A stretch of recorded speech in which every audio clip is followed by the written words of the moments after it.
మైనారిటీలకి Congress budget. కొత్తగా పెళ్లి చేసుకున్న క్రిస్టియన్ ముస్లింలకు 1,60,000, ఇమాం పాస్టర్ల జీతం 12,000 రూపాయలు, 10th పాస్ అయితే 10,000 రూపాయలు, ఇంటర్ పాస్ అయితే 15,000 రూపాయలు, డిగ్రీ పాస్ అయితే 25,000, పీజీ చేస్తే 1,00,000 రూపాయలు, ఎంఫిల్ పూర్తి చేస్తే 5 లక్షలు. మరి హిందువులు ఏం పాపం చేశారు అంటే వీరి ఉద్దేశ్యం, హిందువులైతే ముస్లిం లేదా క్రిస్టియన్ మతంలోకి మారితే వారికి ఈ స్కీములు వర్తిస్తాయి అన్నమాట. ఇలాంటి ఈ పార్టీని ఏం చేద్దాం?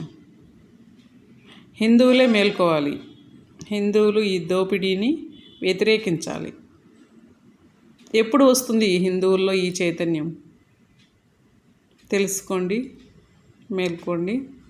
ఇంకా వీలైనంత ఎక్కువ మందికి షేర్ చేయండి. ధన్యవాదాలు.